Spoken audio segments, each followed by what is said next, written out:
Olá pessoal, espero que todos estejam bem. O tema hoje é hermenêutica constitucional, um dos temas mais difíceis do direito constitucional, de maior dificuldade de entendimento, mas que cada vez vem aparecendo mais nas provas de concurso. Eu espero, de maneira muito didática e até exemplificativa, deixar muito claro o que é a hermenêutica constitucional, porque é um tipo de questão que, se você acerta, você se destaca em relação à sua concorrência, perfeito?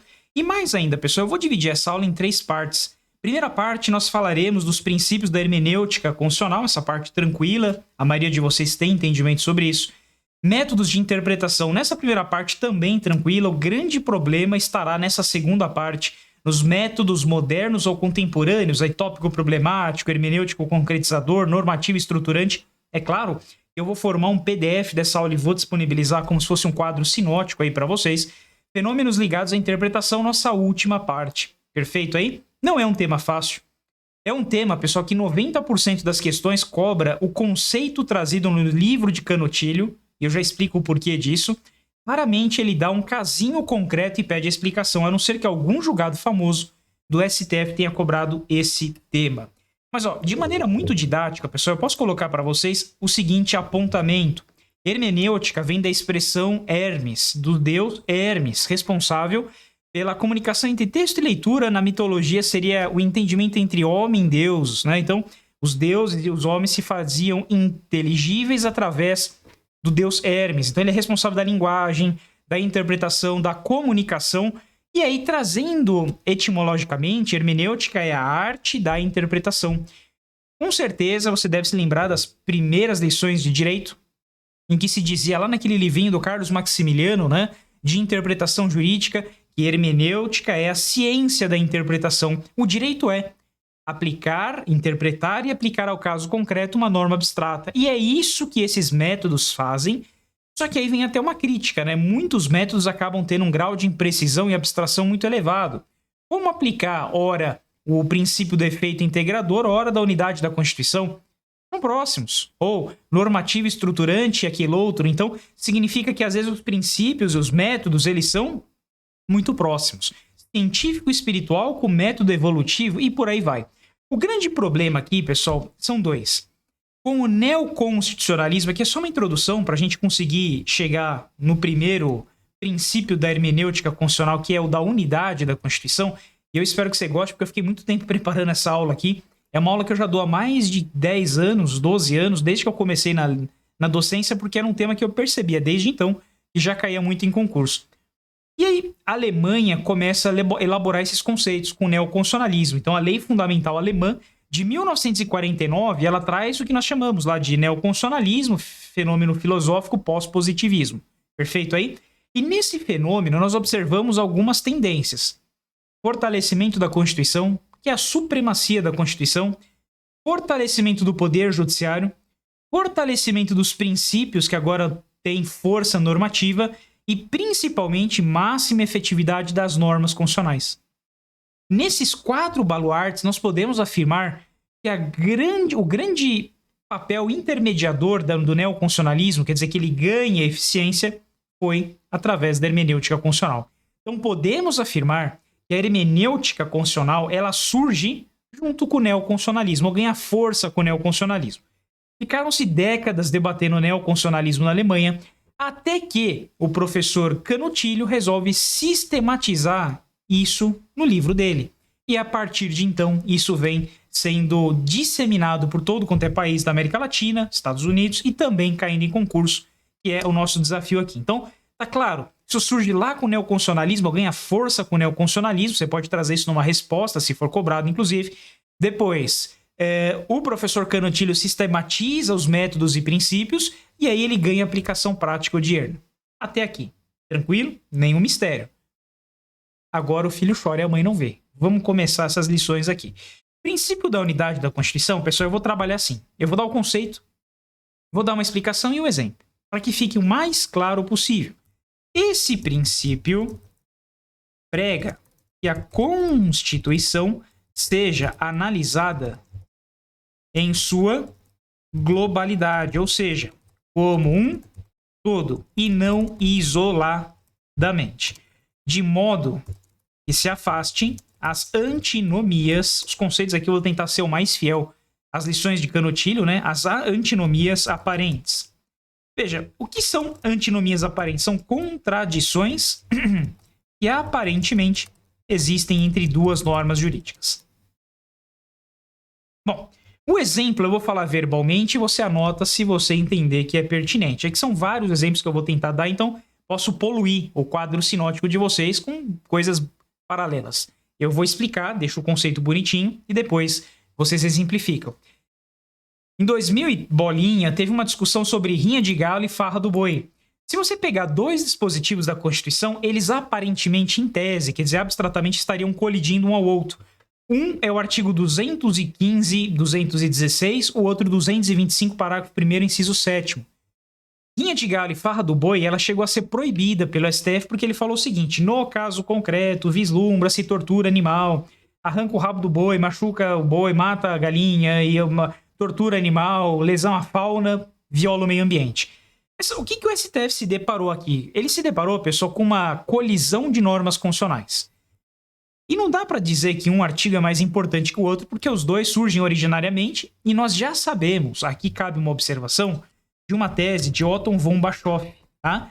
Otto von Bischoff, ele fala o seguinte: existiriam normas constitucionais originárias inconstitucionais. Já foi cobrado várias vezes no concurso. E você fala o seguinte, então, STF não adota a teoria de Otto von Bischoff. Tá? Depois eu até vou ver se é com F, dois Fs, nome alemão, né? Otto Bischoff, para falar é mais fácil do que para escrever. De que existiriam normas constitucionais originárias, quer dizer, que surgiram em 88, inconstitucionais. Eu não posso declarar a inconstitucionalidade de uma norma constitucional originária, seja porque... eu vou ter que colocar o nome aqui, Otto Bischoff, tá? Vou deixar o nome mais literal pelo que me diz aqui a maioria da minha fonte de pesquisa. Otto Bischoff, o von está em desuso. Então, o Otto Bischoff falava: existiriam no texto original algumas normas que são mais importantes que outras em abstrato. O STF não acolheu essa tese. Não existem normas constitucionais e inconstitucionais originárias, ou seja, normas que surgiram em 88 não podem ser inconstitucionais. As emendas constitucionais podem, as normas posteriores, que são fruto do poder constituinte derivado, podem, mas as que surgem no texto de 88 não podem ser inconstitucionais. Em razão da unidade da Constituição. A Constituição é um todo, é uma coisa só. E aí a gente volta para o nosso exemplo. O STF, quando se depara com a fauna e depois com a atividade econômica, manifestações culturais, né? Imagina, proibir o rodeio. O cara falou, atividade econômica, gera emprego, manifestação cultural. Aí o outro lado fala, não, mas fauna, proteção à crueldade animal, etc, etc. Nós temos uma colisão de normas constitucionais. Então, em abstrato, eu não posso declarar uma norma inconstitucional ou outra. O que eu vou fazer é aplicar no caso concreto para preservar a unidade da Constituição, ou seja, é o princípio que visa respeitar a Constituição em sua globalidade, dizendo que eventuais contradições são meramente aparentes, que se resolvem através da interpretação do caso concreto. Não dá para afirmar no plano em tese, no plano abstrato, de que uma norma é mais importante que a outra. Professor, recentemente, o Congresso Nacional praticou um efeito backlash. O que é isso? Uma lays in your face, um ativismo congressual para dizer, olha, o STF legislou, não pode dar a última palavra. Então vamos elaborar uma emenda constitucional superando este entendimento, que é o parágrafo 7º do 225, que diz o seguinte: para fins de fauna animal, não se consideram cruéis as práticas esportivas que utilizem animais, desde que manifestações culturais e devendo ser regulamentadas por lei. Beleza? Que assegure o bem-estar dos animais. Foi a emenda 96 de 2017, superando, inclusive, esse entendimento da STF. O que importa para vocês aqui? Dizer que o princípio da unidade da Constituição é a interpretação da Constituição como um todo e não isoladamente, para afastar antinomias que, porventura, pareçam existir, mas que se resolvem no caso concreto através da interpretação. Tá claro? Vamos para o próximo. Pessoal, o próximo é mais fácil, é mais tranquilo. Você pode anotar o seguinte.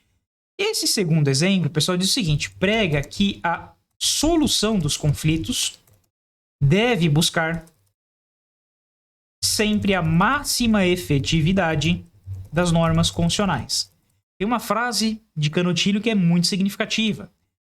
Ou seja, não há letra morta na Constituição. Todos os 250 artigos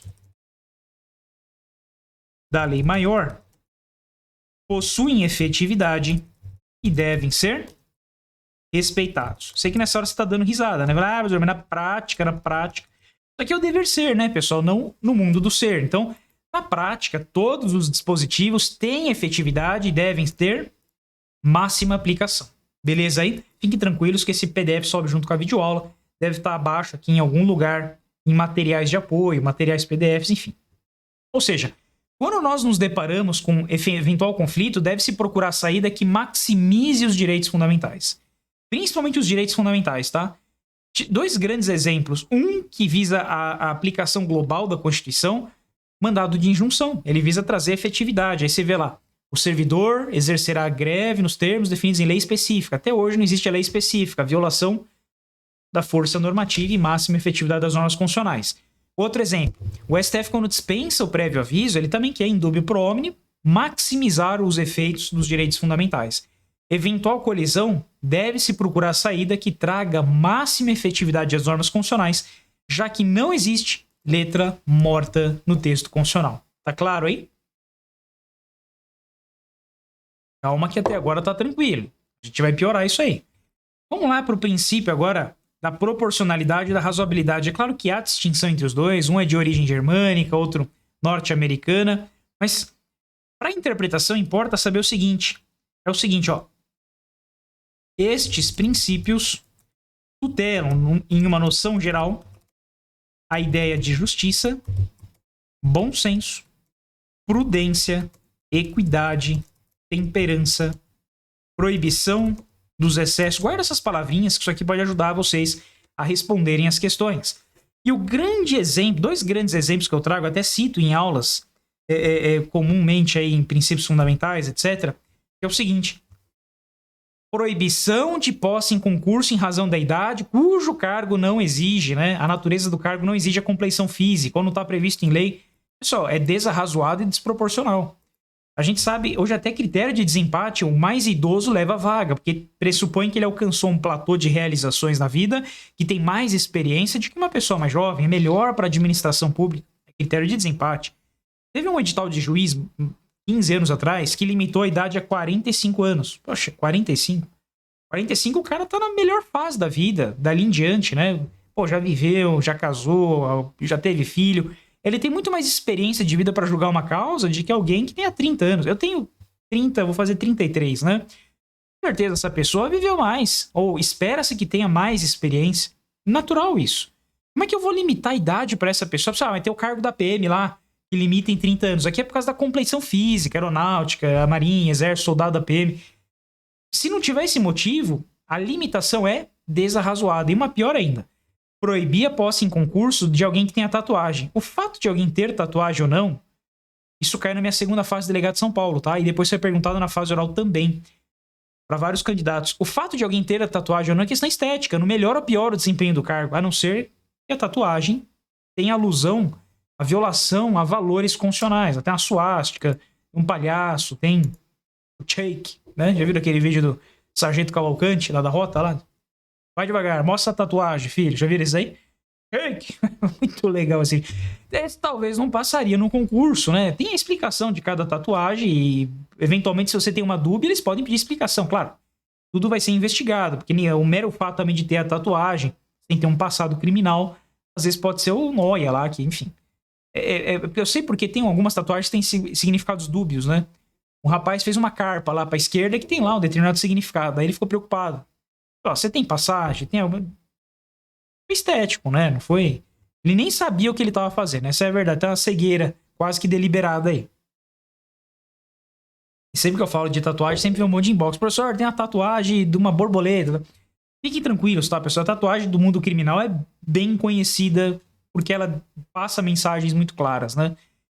E essa pode limitar. Agora, por si só, a existência de tatuagem viola a proporcionalidade e a razoabilidade. Para concluir, tem uma frase muito famosa que eu ouvi de um professor na USP, tá? Ele falava o seguinte, fala o seguinte: a proporcionalidade e a razoabilidade explicam todas as situações. Menos marca de batom na cueca. Esse não tem jeito. Você não vai conseguir usar a razoabilidade e a proporcionalidade porque não tem explicação. Foi o exemplo que ele deu e até hoje eu guardo que isso aqui ajuda um monte de conflito. Beleza? Vamos lá agora piorar um pouquinho para o efeito integrador. Este princípio da hermenêutica constitucional visa favorecer, fomentar, quer dizer, ajudar, auxiliar a integração política e social a fim de garantir a unidade constitucional. Como eu disse, um princípio às vezes acaba ficando muito próximo do outro. Alguns dizem que esse daqui é uma subespécie do princípio da unidade, ou seja, ele visa manter uma unidade, uma coesão política e uma coesão social no Estado constitucional. Parte da doutrina diz que seria uma espécie do princípio da unidade da Constituição. Outra parte da Constituição, tá? Mas de forma mais específica, tocante ao tecido social, político e social. Tecido político e social. Beleza? O que significa isso, pessoal? Esse método, alguns falam que ele é uma decorrência da unidade da Constituição. Mas ele está preocupado aqui, mas na resolução dos problemas constitucionais do ponto de vista político e social, reforçando a unidade constitucional, mas, de novo, sob o ponto de vista político e social. Tem um exemplo que ele foi citado opter dictum, quer dizer, de passagem no julgado, mas que pode ajudar vocês a entenderem. E esse julgado já caiu também no teu concurso, que é o caso Ellwanger, E-L-L-W-A-N-G-E-R. Teve um escritor gaúcho que escreveu negando o Holocausto. Fez uma obra negando o Holocausto. Fez lá, enfim, negacionista, papapá. Claro que praticou um discurso antissemita e isso chegou ao STF. E o STF falou, olha, embora a liberdade de expressão goze elevado ônus social, embora a liberdade de expressão seja tutelada pela direito de resposta, indenização e retratação, nunca pela censura, esse caso é tão grave, porque não tem como aplicar direito de resposta porque as vítimas não existem mais. Não tem como aplicar retratação porque um senhor dessa idade já não vai se retratar como deveria. Indenizar quem? E quando esse livro for perpetuado, corre-se o risco aí de se ter uma nova barbárie, enfim. Então ele aplicou a censura em nome do efeito integrador. E embora houvesse liberdade de expressão amparando a escrita, haviam princípios de ordem política e social, num paradoxo de Pepper, eu não posso tolerar quem é intolerante, ou a liberdade do outro vai até quando afeta a liberdade do terceiro. A minha liberdade, se afeta a liberdade do terceiro, já não é mais liberdade, é libertinagem, ou seja, ele censurou a circulação dessa obra. Ou seja, prestigiou-se o combate ao racismo, ao discurso antissemita, de ódio, limitando a liberdade de expressão em nome de uma unidade político e social, de uma harmonização política e social. Perfeito aí? Então seria aqui, vamos lá, tem 2 direitos constitucionais que amparam, esses que eu já disse do combate ao racismo, da criminalização, de outro lado a liberdade de expressão, mas em cotejo deve prevalecer esse daqui, que diz que a unidade político-social traz mais harmonia à ordem constitucional. Então seria mais ou menos uma aplicação prática desse princípio que também guarda elevada abstração. O nosso penúltimo, que a gente vai analisar nesse penúltimo nesse bloquinho, é o princípio da justeza ou da conformidade funcional. Pessoal, este princípio recomenda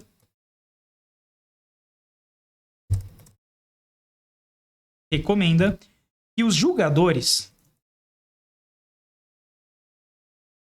inclusive os juízes de primeiro grau, tá? Que os julgadores, desde os juízes, colocar entre hífen aqui, ó,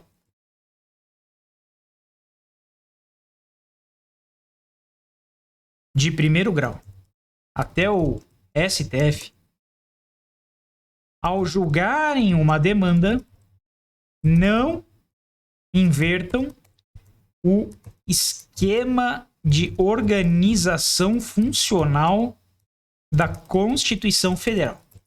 Esse é um dos princípios que a gente lê no livro do Canotilho, e se você não vai na jurisprudência tentar entender em que momento que isso foi aplicado, você simplesmente não entende. Você decora, guarda para o concurso, passa-se algumas semanas, meses, e você não lembra mais. O que significa isso, pessoal? Esse princípio ele diz o seguinte pra gente. O conceito é isso, é a não inversão do sistema ou esquema organizatório funcional da lei maior. É assim que está exatamente o conceito. E lendo lá Daniel Sarmento, lendo uma doutrina que explica um pouco mais, pessoal, esse sistema, esse princípio, ele está preocupado com a repartição das competências constitucionais. O que significa isso? O princípio da justeza, da conformidade, da exatidão, da correção funcional, tem vários nomes, tá? Mas que decorrem deles, ele é um subprincípio da separação dos poderes. Ou seja, a interpretação constitucional não pode chegar num resultado que subverta o esquema organizatório funcional. Esse é um conceito clássico. O que significa isso? O juiz, quando for aplicar uma norma, ele não pode aplicar ela que inverta a repartição de competências constitucionais. Imagina que o juiz está analisando se o Estado pode legislar sobre processo penal. São Paulo instituiu a videoconferência, foi a norma tida por inconstitucional formalmente. O juiz aplicando, se ele aplicar ou analisar a viabilidade, a constitucionalidade dessa norma e dizer que está certa, ele inverteu a justeza, correição ou conformidade funcional.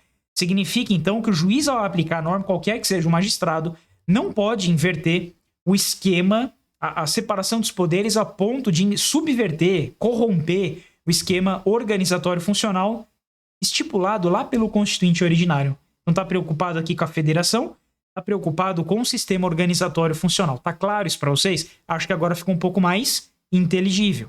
Beleza? E finalmente, chegamos no nosso último princípio, que é da concordância prática ou da harmonização. Concordância prática ou da harmonização. Assevera, então este princípio assevera que na existência de um conflito entre dois princípios constitucionais, um não deve excluir o outro, pois não há hierarquia entre eles. Basicamente diz a mesma coisa que a unidade da Constituição, da impossibilidade de se declarar inconstitucional as normas constitucionais originárias, que surgiram em 88. A concordância prática, pessoal, tem livros inteiros falando sobre ela e decorre mais ou menos daquela ideia de Alexis, do Orkin, quer dizer, os bens jurídicos constitucionais eles devem coexistir harmoniosamente, sem que um predomine sobre o outro. Eu não posso afirmar que um princípio é mais importante que o outro no plano abstrato. Como eu disse, a lição aqui ela não é tão simples, tá? O Daniel Sarmento ele dedica aqui vários capítulos para falar daqueles que reconhecem ou não esse princípio. Então, ó, vou colocar aqui de maneira geral para você levar para sua prova. A concordância prática ou harmonização diz que as normas se coexistem, convivência das liberdades públicas, um não é mais importante que o outro. Eu não posso afirmar em abstrato que a liberdade de expressão é mais importante que a privacidade e vice-versa. No caso concreto que a gente vai definir qual tem mais peso, quer dizer, eu faço uma ponderação, qual que tem mais peso para prevalecer no caso concreto. Ótimo. Mas o Daniel Sarmento ele traz umas teorias até mais avançadas que essa, dizendo o seguinte, ainda que eu não possa afirmar em abstrato que um princípio tenha mais valor que o outro, no caso concreto eu posso fazer a afirmação de que, em tese, alguns princípios são extremamente imprescindíveis para a ordem constitucional. Eu não posso afirmar que o direito à vida tem a mesma importância do que a moralidade administrativa. Eu não posso afirmar que a liberdade de expressão tem a mesma relevância de, sei lá, da igualdade, sei lá, ou vice-versa. Então, assim, eu consigo imaginar algumas ponderações dizendo que ele tem um pouco mais de peso, mas isso aqui é muito avançado. Para o seu concurso, eu só quero que você guarde isso. Que, em tese, no plano abstrato, um princípio tem o mesmo peso que o outro, eles coexistem, isso é chamado de concordância prática ou harmonização. Harmonização facial? Não. Harmonização de normas jurídicas. Então, nós aqui temos, no primeiro bloco, concluída a lição dos princípios da hermenêutica constitucional. Palavras-chave. Unidade da Constituição visa interpretar globalmente, não isoladamente, para evitar antinomias aparentes. 2. Força normativa máxima e efetividade das normas constitucionais. Não há letra morta na Constituição. Eventual conflito deve buscar sempre a saída mais efetiva às normas constitucionais. Proporcionalidade e razoabilidade, tutela a ideia de justiça, bom senso, prudência, equidade e temperança, utilizado em N situações. Efeito integrador, traz integração política e social para buscar a unidade de Constituição. É uma espécie de princípio da unidade de Constituição, mas voltado ao plano político e social. Justeza ou conformidade funcional, juízes têm que respeitar o sistema organizatório funcional para não violar a tripartição de poderes, que é cláusula pétrea. Concordância prática ou harmonização, um princípio não exclui o outro, devem ser harmonizados, não há hierarquia entre eles. Tá claro aqui, pessoal, até aqui, essas lições. Essa é a parte nem tão fácil, nem tão difícil. O começo da próxima aula é uma parte fácil, e aí então vem a parte mais difícil, então eu peço que você continue. Porque isso daqui, ele te ajuda não só para sua prova, mas eventualmente até concursos que você tem que discorrer, escrever, fundamentar bem a sua resposta, torna uma grande arma para quem sabe utilizar bem a hermenêutica constitucional. Isso no meio de uma frase, no meio de um parágrafo, no meio de uma resposta de fase oral, faz toda a qualificação que o examinador quer ver de um candidato, porque ninguém quase estuda esse tema. Tamo junto? Por isso que eu trouxe ele especialmente para vocês. Nós já voltamos.